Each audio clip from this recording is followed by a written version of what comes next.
नमस्ते प्रणाम। त का हाल बा। हम आशा करब कि रउआ लोगन ठीक होखब।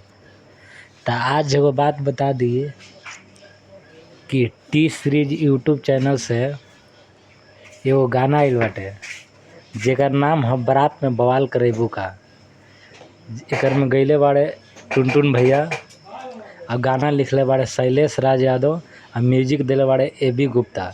तो गाना बहुत ज़बरदस्त बाटे और टी सीरीज में रउआ लोगन जाई आ ये गाना के सुनी और खूब आनंद उठाई। सृष्टि भारती गइले बाड़े साथ में ड्यूट में। और ये लड़की हीरोइन भी बड़ा कमाल के बाड़ी, नया हीरोइन बाड़ी।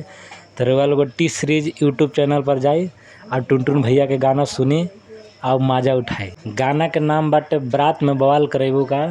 तो रउआ लोगन जाई टी सीरीज यूट्यूब चैनल पर। ये टुनटुन भैया के गाना बाटे, बहुत धमाकेदार गाना बाटे। अभी हम सुनतानी और सुनले बानी। एक दिन में 3 मिलियन प्लस व्यूज चल गए बाटे। तो रउआ लोगन प्यार आशीर्वाद अपना दें और उनके गाना तो ऐसे बवाल लगेला, हर लगन में बजेला।